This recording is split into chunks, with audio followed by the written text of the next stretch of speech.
इसलिए हो रही है क्योंकि हाल में ही जो युद्ध हुआ वो एक सूचना का युद्ध था।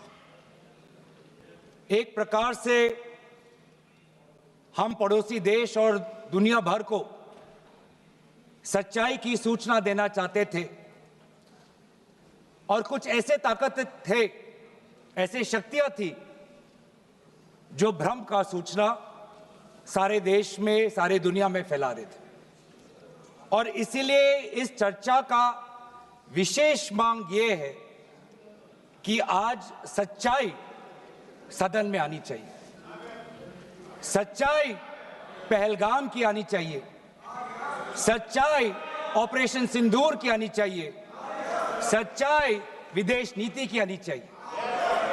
और यही आज हमने सूचना का जो युद्ध की बात हम कर रहे हैं वो आज हमने आदरणीय राजनाथ सिंह के भाषण में सुना।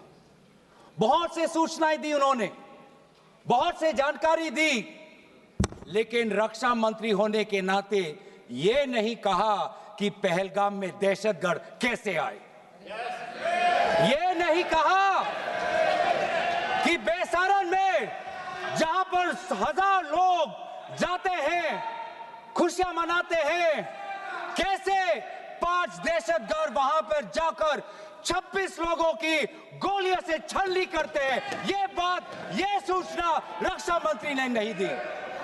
यही है सूचना का युद्ध कि इतनी जानकारी देते हैं कि कभी कभी सवाल पूछना भी भूल जाते हैं। और आज ये है हमारे विपक्ष का कर्तव्य कि हम सवाल पूछेंगे देश हित में, राष्ट्र हित में।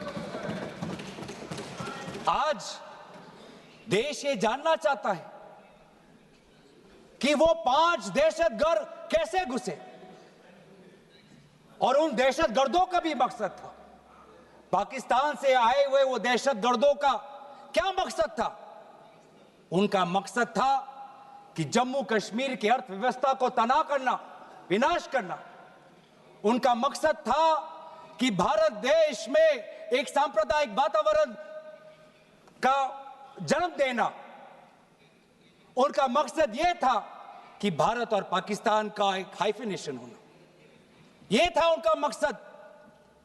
लेकिन सर, मुझे दुख है कि आज राजनाथ सिंह जी ने सैनिकों की बात तो की, लेकिन जो हमारे भारत की जो आवाम है, जो जनता है, जो उन्होंने पाकिस्तान के दहशतगर्दों का पूरी जो मंशा है उस पर उन्होंने पूरा नकारा और हम एकजुट रहे।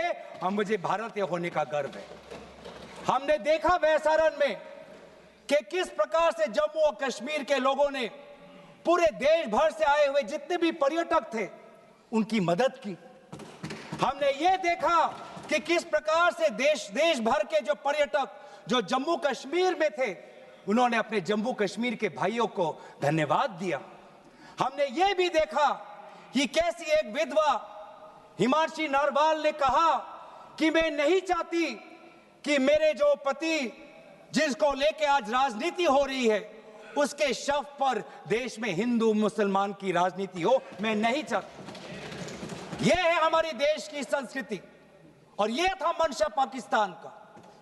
और मैं ये भी गर्व महसूस करता हूं कि सारे विपक्षी राजनीति दल, हम सब एकजुट होकर, राहुल गांधी जी ने एक साफ साफ कहा कि हम सरकार के साथ हैं और सरकार को पाकिस्तान को एक ठोस मजबूत कदम देना ही पड़ेगा। लेकिन देश ये भी जानना चाहता है, वे 26 लोग जो जिनके परिवारों में आज कोई गुजर गया, वे ये भी जानना चाहता है कि 100 दिन गुजर गए और वे 5 दहशतगर्दियों को ये सरकार पकड़ नहीं पाई।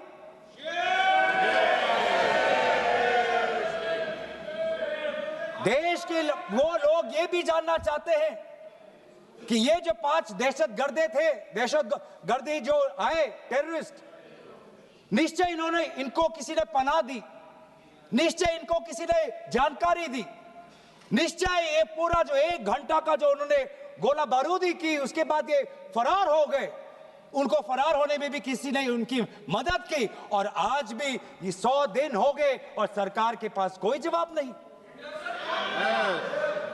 आज आपके पास ड्रोन है, आपके पास पेगासस है, आपके पास सैटेलाइट है, वहां पे सीआरपीएफ है, वहां पे बीएसएफ है, वहां पे सीआईएसएफ है, वहां पे आदरणीय गृह मंत्री कुछ दिन पहले ही गए थे पूरा रिव्यू लेने के लिए, और आप किसी को पकड़ नहीं पाए। ये कैसी है, ये कैसा बंदोबस्त? आपने कहा कि आर्टिकल 370 के चले जाने के बाद जम्मू कश्मीर सेफ है, जम्मू कश्मीर में आइए, लोग आए, लोगों ने अपने आप को सुरक्षित महसूस किया, लेकिन बेसारन में देखा कि कितने वो निहत्थे थे, कितने वो असहाय थे, कि लगभग 1 घंटा लगा एक एम्बुलेंस उनके पास पहुंचने के लिए। पुलिस पर अगर आर्मी भी आई तो चल के आई। और सर, मैं वो नजारा भूल नहीं सकता, एक मां और एक बेटी चल के नीचे आ रही थी, एक भारत के सिपाही को देखा और सिपाही को देखकर वो रो पड़े, खुशी से नहीं, डर से, क्योंकि उनको लगा कि वे दहशतगर्द जिन्होंने सिपाहियों का यूनिफॉर्म पहनकर वहां पर लोगों को मारा, आज वही दहशतगर्द आज पहाड़ के नीचे उनका इंतजार कर। उस भारत के सिपाही को कहना पड़ा कि मैं भारतीय हूं, तुम डरो मत, मैं भारतीय हूं, तुम सेफ हो, सुरक्षित हो। ऐसा दहशत उन्होंने महसूस किया। इस दहशत के ऊपर, इस डर के ऊपर आदरणीय राजनाथ सिंह एक शब्द तो कहते, आप एक शब्द तो कहते, ये आपकी भी जिम्मेवारी है राजनाथ जी, ये आपकी भी जिम्मेवारी है, रक्षा मंत्रालय का भी जिम्मेवारी है। बार बार हम ये देख रहे हैं सर कि आदरणीय गृह मंत्री जाते हैं, कहते हैं कि बहुत अच्छा बंदोबस्त हो गया है, टेररिज्म के हमने उनकी रीढ़ की हड्डी तोड़ दी, तब भी उरी होता है, तब भी बालाकोट, तब भी पुलवामा होता है, तब भी पहलगाम होता है। अंत में जाके जिम्मेवारी कौन लेता है? जम्मू कश्मीर के लेफ्टिनेंट गवर्नर नहीं। अगर जिम्मेवारी किसको लेनी पड़ेगी तो आदरणीय गृह मंत्री आपको लेनी पड़ेगी, नैतिक जिम्मेवारी आपको लेनी पड़ेगी। आप लेफ्टिनेंट गवर्नर के पीछे नहीं छुप सकते, आप लेफ्टिनेंट गवर्नर के पीछे ये केंद्र सरकार नहीं छुप सकती, क्योंकि गृह मंत्री खुद वहां पे थे कुछ ही हफ्ते पहले, खुद उन्होंने सिक्योरिटी का रिव्यू लिया कि आपके पास जानकारी नहीं थी। और सर, ये सरकार इतनी कमजोर, ये सरकार इतनी बुज़दिल कि आज उन्होंने इस सर में, क्योंकि उन्होंने अगर इसका किसी का दोष दिया तो टूर ऑपरेटर्स को दोष दिया कि टूर ऑपरेटर्स बिना अनुमति के द्वारा, बिना लाइसेंसेस के द्वारा लोगों को बेसारन ले जा रहे, हमें तो पता ही नहीं था। ये है इनका कारण, ये बताना चाहते हैं। तो सर, यही तो दुख की बात है कि कहीं ना कहीं एक सरकार में एक अहंकार आ चुका है। इंटेलिजेंस और सिक्योरिटी जो फ्रेमवर्क है, एस्टैब्लिशमेंट है, जो लोग हैं जो निर्णय लेते हैं इंटेलिजेंस और सिक्योरिटी की, आज उनमें एक अहंकार आ गया है कि चाहे जितनी भी बड़ी गलती हो उन पर कोई सवाल नहीं उठा सकता। लेकिन आज हम सवाल उठा रहे हैं, आज हम सवाल उठा रहे हैं, आज हम सवाल उठाएंगे। प्रधानमंत्री मोदी जी, आपको, आप सऊदी अरब में थे, आप जब वापस आते आपका पहला नैतिक कर्तव्य होता कि पहलगाम आप जाते, लेकिन आप पहलगाम नहीं गए, एक सरकारी कार्यवाही के लिए आप बिहार गए और चुनावी भाषण दिया। देश के मुखिया सऊदी अरब में थे, पूरा कार्यक्रम उन्हें संपूर्ण किया, वापस आए और वो पहलगाम भी नहीं जा पाए और बिहार में जाके चुनावी भाषण दे रहे हैं। अगर पहलगाम में कोई गया तो हमारा नेता राहुल गांधी गया। अगर पहलगाम में जो लोगों की मृत्यु हुई उनके लिए अगर शहादत की मांग कोई कर रहा है तो हमारा दल का नेता राहुल गांधी कर रहा है। राहुल गांधी जी बदामी के कंटोनमेंट में गए, सर मैं बोलूं? Sir house in order. Sir house in order में लाइए। Sir house is not in order. Order में रहेगा सर टाइम लेकिन आप तथ्यों पे बोलें। गलत सूचनाएं नहीं दे सदन में, गलत सूचनाएं नहीं मत दे। हम बोलिए इसके ऑर्डर में लाइए सर। कोई सदन में गलत तथ्य नहीं रख सकते आप। सर मैं बोलूं सर कैमरा आएगा मेरे पे। धन्यवाद। आदरणीय अध्यक्ष महोदय, अब बात आती है ऑपरेशन सिंदूर की। आज मैं राजनाथ सिंह जी का भाषण सुन रहा था। मुझे पता नहीं चल रहा था कि राजनाथ सिंह जी जो वो भाषण दे रहे थे वो किस समय का उजागर कर रहे थे।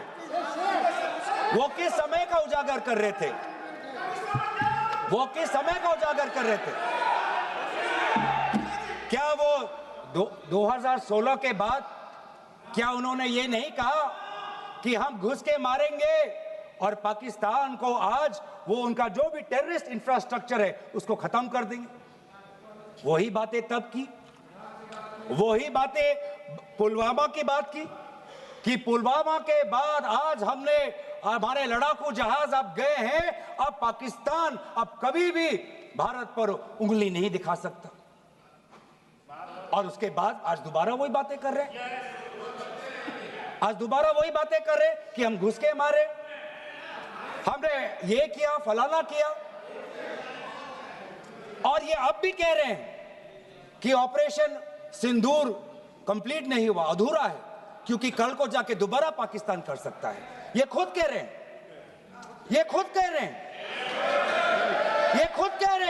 कि इसके पश्चात भी पाकिस्तान कल को जाके कर सकता है। तो ये जो सफल कैसे हुआ? फिर क्या सफल हुआ? आज ये खुद कह रहे हैं कि हमारा मकसद युद्ध का नहीं था। हम पूछना चाहते क्यों नहीं था, होना चाहिए था।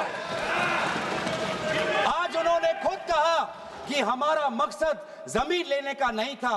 क्यों नहीं था? पाकिस्तान ऑक्यूपाइड कश्मीर अगर आज नहीं लेंगे तो कब लेंगे? ये इन्होंने खुद कहा कि हमारा मकसद था टेररिस्ट के इंफ्रास्ट्रक्चर पर आक्रमण करना। तो क्या हमने उरी के समय नहीं किया? क्या हमने पुलवामा के समय नहीं किया? लेकिन उसके पश्चात भी पाकिस्तान का इतना साहस कि आज उन्होंने पहलगाम में जो पिछले 20 वर्षों में हमारे भारतीय नागरिकों पर सबसे दर्दनाक अगर हमला हुआ है तो आपके समय पे हुआ है। आपके समय में उरी हुआ, आपके समय में पुलवामा हुआ और आपके समय में आज पहलगाम हो रहा है। कुछ बातों का उजागर किया, कुछ किताबों का भी उजागर किया। ये नई प्रक्रिया है सर। हर चर्चा में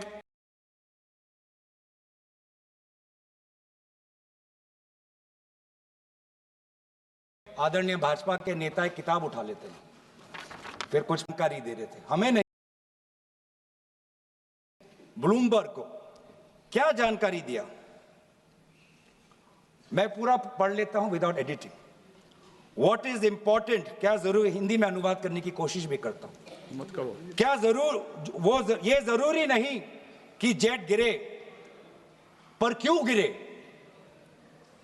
क्या गलतियां हुई, वो महत्वपूर्ण है।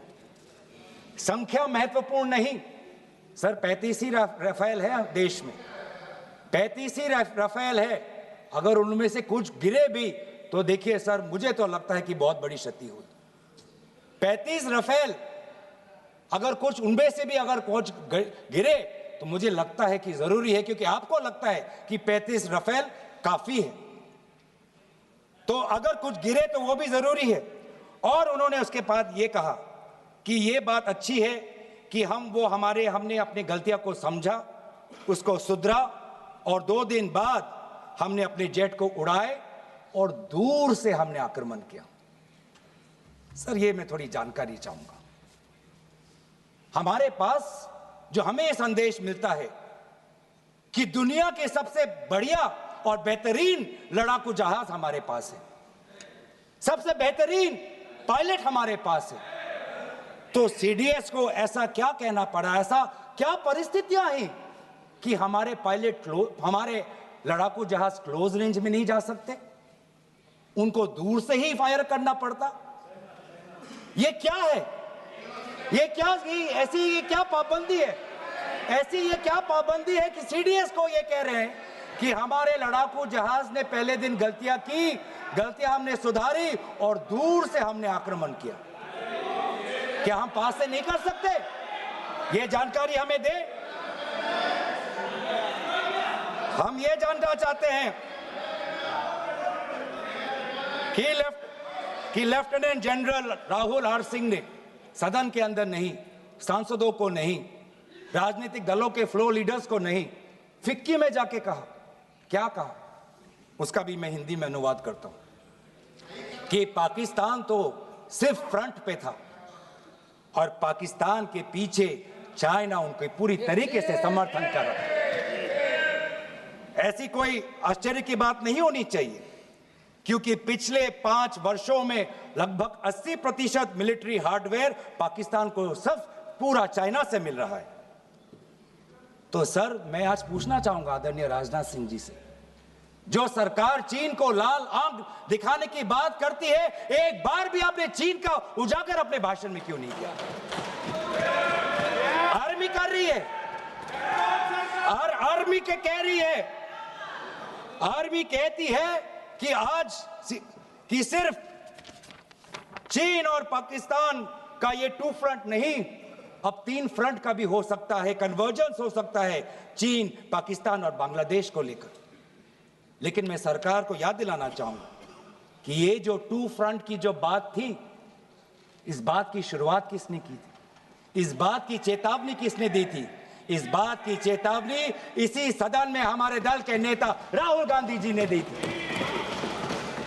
और यही हम जानना चाहते हैं, यही हम जानना चाहते हैं कि आज जो युद्ध हुआ, इसमें पाकिस्तान को चीन से कितना समर्थन मिल रहा है। हम सेना से नहीं, आज हम आदरणीय राजनाथ सिंह जी से और प्रधानमंत्री मोदी जी से जानना चाहते हैं।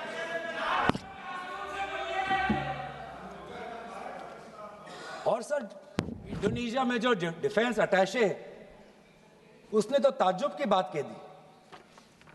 उसने क्या कहा sir? India defence attache group captain Shiv Kumar ने, हिंदी में दोबारा अनुवाद करता हूं, कि भारत ने लड़ाकू जहाज खोए तो खोए इसलिए क्योंकि कुछ मिलिट्री टारगेट्स पर आक्रमण करने पर पाबंदी थी। क्यों? क्या पाबंदी थी? ऐसे क्या ये राजनीतिक कंस्ट्रेंट्स थे? आपने कहा कि 9 टारगेट पे हमने आक्रमण किया, लेकिन हमें यह भी सूत्रों से जानकारी और मीडिया में आया है, और लेफ्टिनेंट जनरल राहुल सिंह ने खुद कहा कि पहले 21 टारगेट्स चुने गए थे और 21 से फिर 9 हुए। क्यों हुए? क्यों हुए? आज मैं ये जानना चाहता हूं कि पिछले 20 वर्ष में सबसे घातक आक्रमण हमारे महिलाओं पर हुआ, हमारे बच्चों पर हुआ, भारत के आत्मा पर हुई। हमने सबने वो दहशत को अनुभव किया, हम सब एकजुट हुए, हमने पूरी तरीके से समर्थन प्रधानमंत्री मोदी जी को दी कि अब जाइए, और ऐसा एक माहौल बन चुका था कि देश किसी भी कीमत चुकाने के लिए तैयार था। पूरा देश प्रधानमंत्री मोदी जी के साथ था, विपक्ष प्रधानमंत्री मोदी जी के साथ था, और अचानक 10 मई के दिन पे हमारे राष्ट्रदूत कहते हैं कि हम पाकिस्तान पर हमला करेंगे, और शाम के 10 मई को सूचना आती है कि पाकिस्तान के साथ अब युद्ध पर हम परिणाम दे रहे हैं, सीज फायर हो गया। क्यों हुआ? हम आदरणीय प्रधानमंत्री मोदी जी से जानना चाहते थे, अगर पाकिस्तान वाकई में अपने घुटने टिकने के लिए तैयार था तो आपने क्यों रुका? आप क्यों रुके और किसके सामने आप झुके? किसके सामने आपने सरेंडर किया? किसके सामने आपने सरेंडर किया? वो अमेरिका के राष्ट्रपति जो 26 बार आज कह चुके हैं कि व्यापार को लेकर उन्होंने भारत और पाकिस्तान को सतर्क किया और दोनों को मजबूर किया कि वो इस जंग को छोड़े। 26 बार। आज राष्ट्रपति ट्रंप खुद कहते हैं कि 5-6 जेट गिरे हैं। एक एक जेट करोड़ करोड़ अरब अरब रुपयों का है, मिलियंस एंड मिलियंस का है। इसलिए हम जानना चाहते हैं, आज हमें स्पष्ट रूप से आदरणीय राजनाथ सिंह जी बताएं, देश पर विश्वास करें, देश में वो साहस है सच्चाई सुनने की। आज आप बताएं कितने लड़ाकू जहाज गिरे। हमारे में वो साहस है, क्योंकि ये सूचना, ये सच्चाई सिर्फ देश के नागरिकों के लिए नहीं, ये सूचना, ये सच्चाई हमें देश के जवानों को भी देना है। आज उनसे भी झूठ कहा जा रहा है, उनके बीच में भी भ्रम फैलाया जा रहा है। हम उनकी जो सच्चाई है आज हम सदन के अंदर लाना चाहते हैं। और सर, बात में आती है विदेश नीति की। किस मुंह से हम कहें कि विदेश नीति आज सफल हुआ है? किस मुंह से कहें? ये आदरणीय राजनाथ सिंह जी, शंगीला में जो डायलॉग हुआ, उस डायलॉग में जो ड्राफ्ट जो आया, जिसको भारत सरकार ने नकारा, वो ड्राफ्ट बनाने में हमारे ही कुछ सहयोगी देश थे, जिनका नाम मैं नहीं लेना चाहूंगा। लेकिन ऐसे देश जिसको हम परंपरागत दोस्त हम मानते हैं, ट्रेडिशनल एलाइज मानते हैं, आज उन्होंने भी इंडिया और पाकिस्तान को हाइफिनेट कर दिया। और आप ये शब्दों के खेल से आप खुश हो कि ब्राजील के डॉक्यूमेंट में पाकिस्तान, ये जम्मू कश्मीर का, पाकिस्तान का भी नहीं, ब्राजील के डॉक्यूमेंट में सिर्फ जम्मू कश्मीर में जो दहशतगर्दी हुई उसी की निंदा हुई, पाकिस्तान की निंदा नहीं हुई। पर आप उससे खुश हो? अगर आप उससे खुश हो तो मैं जानना चाहूंगा, जो $1 बिलियन का आर्थिक सहायता IMF ने दिया पाकिस्तान को, उस पर आपको क्या कहना है? हम जानना चाहेंगे, जो ADB, एशियन डेवलपमेंट बैंक से 800 मिलियन का आर्थिक सहायता जो मिलेगा पाकिस्तान को, आज भारत उस पर क्या रवैया? वर्ल्ड बैंक का जो $40 मिलियन आ रहा है, और ये पैसा किसको जाएगा सर? पाकिस्तान की नेतृत्व उनकी जनता या उनकी चुनी हुई सरकार नहीं, पाकिस्तान की सरकार का जो रिमोट कंट्रोल है वो पाकिस्तान की सेना के पास है। तो ये सारा पैसा वहीं जाएगा जहां पर हमने मिसाइल गिराई। तो क्या इतना भी हम नहीं कर पाए? क्या इतना भी ताकत नहीं? क्या इतना भी विश्व गुरु में लोगों का विश्वास नहीं, देश अंतर्राष्ट्रीय नेताओं का विश्वास नहीं कि IMF का एड ना जाए पाकिस्तान के पास, वर्ल्ड बैंक का एड ना जाए पाकिस्तान के पास, ADB का एड ना जाए पाकिस्तान के पास? आप में इतना भी ताकत नहीं कि एक देश ने पाकिस्तान को टेरर स्टेट का दर्जा नहीं दिया।